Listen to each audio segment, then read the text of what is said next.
Thank you.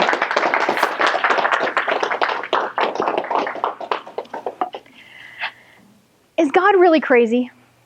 He does ask some really insane things of us sometimes. And I'm not talking about the things that you already want to do.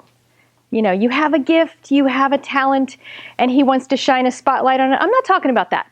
I am talking about when he asks you to do something you do not want to do. Move to that city, that state, that country where you don't know anyone and you have no job. Start over.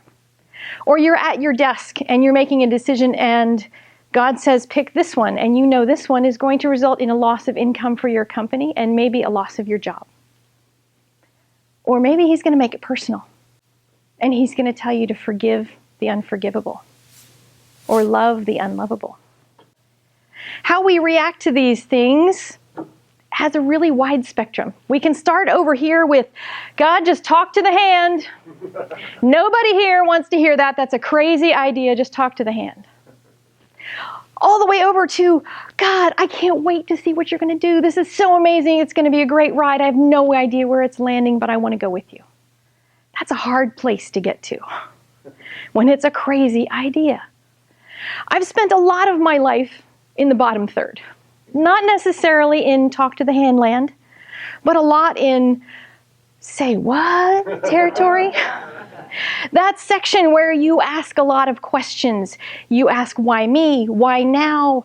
It's going to cost a lot of money. I don't have that. I have no resources. I don't have the skills. I've never done that before. And you know the list of questions that goes on and on.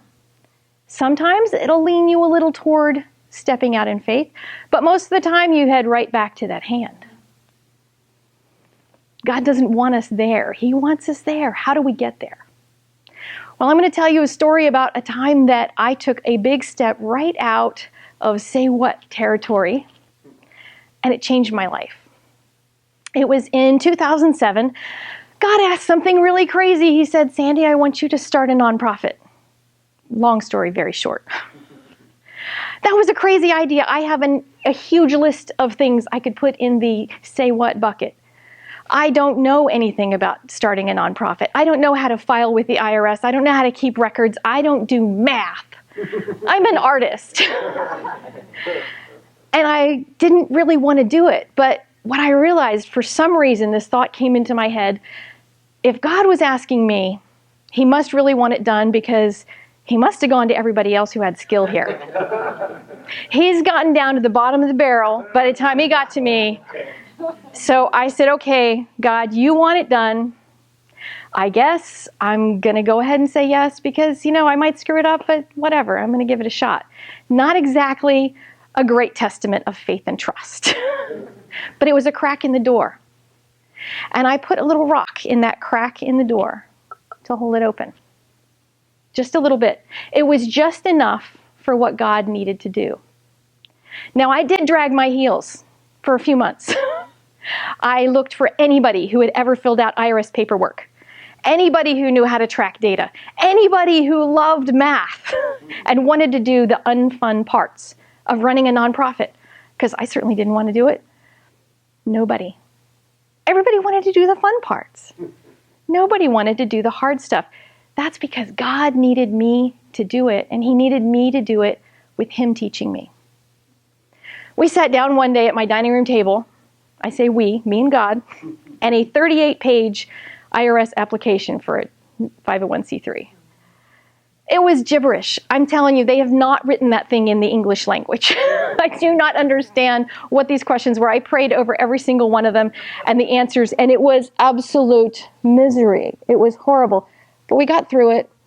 I sent it in assuming they were going to send it back to me, that it would not be approved because I did something wrong, because I don't know what I'm doing. But it didn't. It passed. They made us a charity. Oh no, now I really have to do it. So I went right back to the dining room table, to the School of God. I learned how to put together a website. I learned the content that I needed to have on it. I learned how to track donors. I learned how to work Excel. I tracked $1 million in in-kind and cash donations in Excel, of all things. And I had never opened that program before in my life. I'm an artist. Somebody eventually donated a database, and we didn't have a database administrator. They didn't donate any tech support with it. So I went to the School of God and learned how to do that. Every one of those steps, God walked me through one by one by one. And as much as I know all of that entire project, which continues to this day, blessing hundreds of thousands of people, I know it's for them, but I really feel it was for me. It was to grow my heart and my faith and my trust in Him. Because I didn't know He was going to ask something even bigger. You think that was big. In 2013, I was sitting at my desk, at my day job, quietly minding my own business, and I heard Him say, "Soon is now." And I knew what soon meant, because for 10 years I had asked Him to find me another job. I wasn't happy in this one. I wanted something different. I needed something to pay the bills while I was running this charity. And He said, "Soon is now." He'd always been saying soon for 10 years, but now. I almost got up right at that moment and walked to my boss's desk and said, "I quit." But I didn't. I thought, okay, I'm going to do the smart thing. This is a big decision. I'm going to ask for confirmation.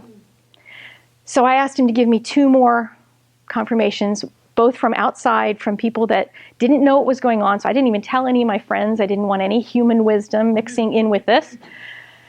And I wanted one of them to be from Scripture. At least one. So the next morning I wake up, this was on a Thursday, Friday morning I wake up, and a friend of mine uploaded a video to YouTube. This video had thousands of jelly beans on the floor. And each one represented the day of a person's life, the average person. And they took away all the ones that counted for how much time you spend sleeping. And then all the time you spend working, and all the time you're in school, all the time you're walking the dog and going to the store and all those things. And here's what you have left. These are your expendable jelly beans. And if you're middle-aged, cut that in half. That's when it hit me. I wanted to spend every one of those days doing exactly what I was meant to do. I knew that.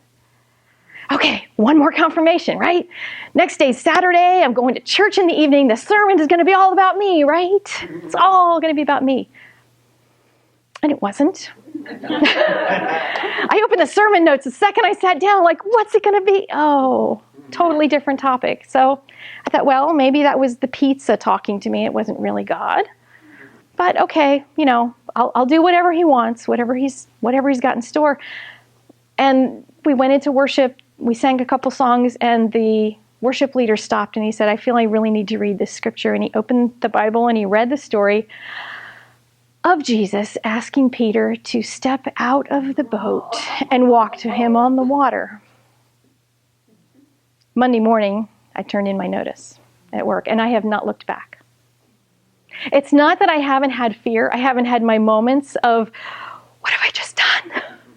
Jumping with no net. But God has continued to work in my life. He's continued to teach me day by day by day how to start my own business. He's brought me clients. He's brought me teaching gigs. He's brought me Toastmasters. He has done the most amazing things in my life, and it never would have happened if I had not put that pebble in the door that one day and just let Him get started on me. That pebble is now a big rock. That sucker holds the door open a lot better than the pebble. And I'm hoping that rock's going to get even bigger. The more you trust Him, the more He's going to prove Himself to you. And the more faith and trust you're going to grow in yourself. So the next time He asks you something crazy, stay out of the say what territory and put your rock in the door. Madam Toastmaster.